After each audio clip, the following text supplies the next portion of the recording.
श्री कृष्ण गोविंद हरे मुरारी, हे नाथ नारायण वासुदेव।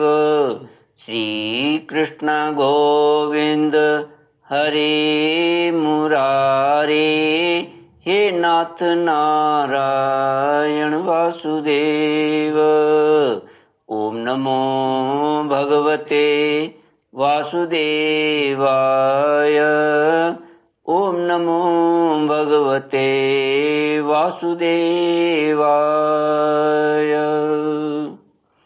कृष्णाय वासुदेवाय हरये परमात्मने प्रणतक्लेशनाशाय गोविन्दाय नमो नमः।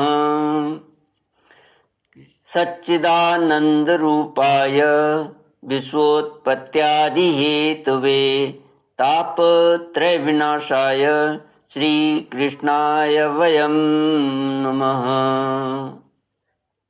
सच्चित आनंद स्वरूप परमात्मा जो सृष्टि के उत्पत्ति पालन और श्रृंगार करते हैं तथा जीवों के आध्यात्मिक आदि दैविक आदि भौतिक तापों को नष्ट करने वाले हैं, अर्थात जीवों के मानसिक शारीरिक और भौतिक दुखों को दूर करने वाले हैं, उन श्री कृष्ण भगवान को हम नमस्कार करते हैं। श्री कृष्ण गोविंद हरि मुरारी, हे नाथ नारायण वासुदेव।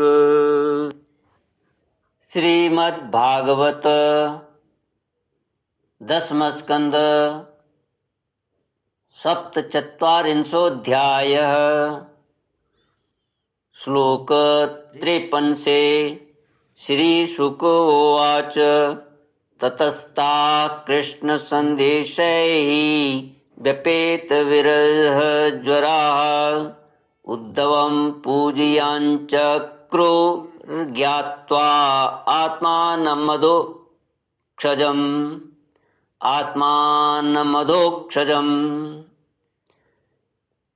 श्री कृष्ण गोविंद हरे मुरारी, हे नाथ नारायण वासुदेव। श्री सुखदेव जी कहते हैं, परीक्षित, भगवान श्री कृष्ण का प्रिय संदेश सुनकर गोपियों के विरह की व्यथा शांत हो गई। वे इंद्रियातीत भगवान श्री कृष्ण को अपने आत्मा के रूप में सर्वत्र स्थित समझ चुकी थीं। अब वे बड़े प्रेम और आदर से उद्धव जी का सत्कार करने लगीं। उद्धव जी गोपियों की विरह व्यथा मिटाने के लिए कई महीनों तक वहीं रहे। वे भगवान श्री कृष्ण की अनेकों लीलाएं और बातें सुना सुनाकर ब्रजवासियों को आनंदित करते रहते।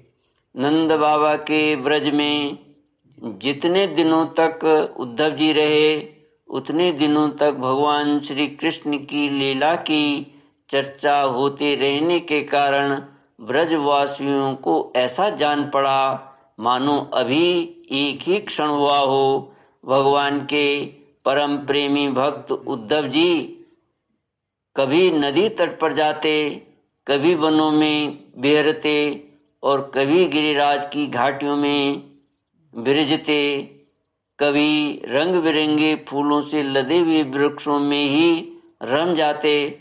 और यहाँ भगवान श्री कृष्ण ने कौन सी लीला की है, यह पूछ पूछ कर ब्रजवासियों को भगवान श्री कृष्ण और उनकी लीला के स्मरण में तन्मय कर देते। उद्धव जी ने ब्रज में रहकर गोपियों की इस प्रकार की प्रेम विकलता तथा और भी बहुत सी प्रेम चेष्टाएं देखी। उनकी इस प्रकार श्री कृष्ण में तन्मयता को देखकर वे प्रेम और आनंद से भर गए। अब वे गोपियों को नमस्कार करते हुए इस प्रकार गान करने लगे। श्री कृष्ण गोविंद हरे मुरारे, हे नाथ नारायण वासुदेव। इस पृथ्वी पर केवल इन गोपियों का ही शरीर धारण करना श्रेष्ठ एवं सफल है, क्योंकि ये सर्वात्मा भगवान श्री कृष्ण के परम प्रेममय दिव्य महाभाव में स्थित हो गई हैं। प्रेम की यह ऊंची से ऊंची स्थिति संसार के भय से भीत मुमुक्षु जनों के लिए ही नहीं, अपितु बड़े बड़े मुनियों, मुक्त पुरुषों तथा हम भक्त जनों के लिए भी अभिवांछनीय ही है। हमें इसकी प्राप्ति नहीं हो सकी। सत्य है, जिन्होंने भगवान श्री कृष्ण की लीला कथा के रस का चस्का लग गया है, उन्हें कुलीनता की, द्विजाति समुचित संस्कार की और बड़े बड़े यज्ञ याज्ञों में दीक्षित होने की क्या आवश्यकता है। अथवा यदि भगवान की कथा का रस नहीं मिला, उसमें रुचि नहीं हुई, तो अनेक महाकल्पों तक बार बार ब्रह्मा होने से भी क्या लाभ। कहाँ ये वंचरी आचार, ज्ञान और जाति से हीन गांव की गंवार ग्वालिनी, और कहाँ सच्चिदानंद घन भगवान श्री कृष्ण में यह अनन्य परम प्रेम। अहो धन्य है, धन्य है। इससे सिद्ध होता है कि कोई भगवान के स्वरूप और रहस्य को न जानकर भी उनसे प्रेम करे, उनका भजन करे, तो वे स्वयं अपनी शक्ति से, अपनी कृपा से उसका परम कल्याण कर देते हैं। ठीक वैसे ही जैसे कोई अनजान में भी अमृत पी ले तो वह अपनी वस्तु शक्ति से ही पीने वाले को अमर बना देता है। भगवान श्री कृष्ण ने रासोत्सव के समय इन ब्रजांगनाओं के गले में बाँह डाल डाल कर इनके मनोरथ पूर्ण किए। इन्हें भगवान ने जिस कृपा प्रसाद का वितरण किया, इन्हें वैसा प्रेम दान किया, वैसा भगवान की परम प्रेमवती नित्य संगिनी वक्षस्थल पर विराजमान लक्ष्मी जी को भी नहीं प्राप्त हुआ। कमल की सी सुगंध और कांति से युक्त देवांगनाओं को भी नहीं मिला, फिर दूसरी स्त्रियों की तो बात ही क्या है करें। मेरे लिए तो सबसे अच्छी बात यही होगी कि मैं इस वृंदावन धाम में कोई झाड़ी लता अथवा औषधि जड़ी बूटी ही बन जाऊं। आहा, यदि मैं ऐसा बन जाऊं तो मुझे इन वृंदांगनाओं की चरण धूलि निरंतर सेवन करने के लिए मिलती रहे। इनकी चरण रज में स्नान करके मैं धन्य हो जाऊंगा। धन्य है ये गोपियाँ। देखो तो सही, जिनको छोड़ना अत्यंत कठिन है, उन स्वजन संबंधियों तथा लोक वेद की आर्य मर्यादा का परित्याग करके इन्होंने भगवान की पदवी, उनके साथ तन्मयता, उनका परम प्रेम प्राप्त कर लिया है। औरों की तो बात ही क्या, भगवत वाणी, उनकी निश्वास रूप समस्त श्रुतियाँ, उपनिषदें भी अब तक भगवान के परम प्रेममय स्वरूप को ढूंढती ही रहती हैं, प्राप्त नहीं कर पाती। श्री कृष्ण गोविंद हरि मुरारी, हे नाथ नारायण वासुदेव।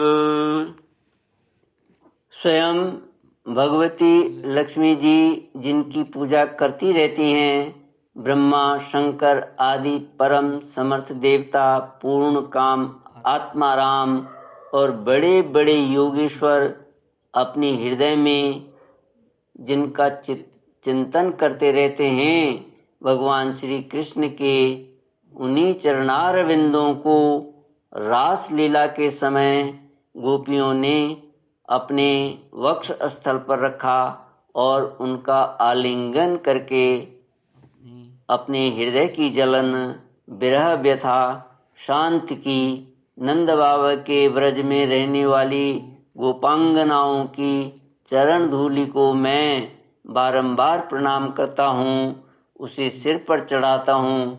आहा, इन गोपियों ने भगवान श्री कृष्ण की लीला कथाओं के संबंध में जो कुछ गान किया वह तीनों लोकों को पवित्र कर रहा है और सदा सर्वदा पवित्र करता रहेगा। श्री सुखदेव जी कहते हैं, परीक्षित, इस प्रकार कई महीनों तक व्रज में रहकर उद्धव जी ने अब मथुरा जाने के लिए गोपियों से, नंद बाबा और यशोदा मैया से आज्ञा प्राप्त की। ग्वाल बालों से विदा लेकर वहाँ से यात्रा करने के लिए वे रथ पर सवार हुए। जब उनका रथ ब्रज से बाहर निकला तब नंद बाबा और गोपगण बहुत सी भेंट की सामग्री लेकर उनके पास आए और आंखों में आंसू भरकर उन्होंने बड़े प्रेम से कहा, उद्धव जी, अब हम यही चाहते हैं कि हमारे मन की एक एक वृत्ति, एक एक संकल्प श्री कृष्ण के चरण कमलों के ही आश्रित रहें, उन्हीं की सेवा के लिए उठें और उन्हीं में लगी भी रहे। हमारी वाणी नित्य निरंतर उन्हीं के नामों का उच्चारण करती रहे और शरीर उन्हीं को प्रणाम करने, उन्हीं की आज्ञा पालन और सेवा में लगा रहे। उद्धव जी, हम सच कहते हैं, हमें मोक्ष की इच्छा बिल्कुल नहीं है। हम भगवान की इच्छा से अपने कर्मों के अनुसार चाहे जिस योनि में जन्म लें वहाँ शुभ आचरण करें, दान करें और उसका फल यही पावें कि हमारे अपने ईश्वर श्री कृष्ण में हमारी प्रीति उत्तरोत्तर बढ़ती रहे। प्रिय परीक्षित, नंद बाबा आदि गोपों ने इस प्रकार श्री कृष्ण भक्ति के द्वारा उद्धव जी का सम्मान किया। अब वे भगवान श्री कृष्ण के द्वारा सुरक्षित मथुरापुरी में लौट आए। वहाँ पहुंचकर उन्होंने भगवान श्री कृष्ण को प्रणाम किया और उन्हें व्रजवासियों की प्रेममयी भक्ति का उद्रेक जैसा उन्होंने देखा था कह सुनाया। उनके बाद नंद बाबा ने भेंट की जो सामग्रियाँ दी थी वह उनको वसुदेव की, बलराम जी और राजा उग्रसेन को दे दी। श्री कृष्ण गोविंद हरे मुरारी, हे नाथ नारायण वासुदेव।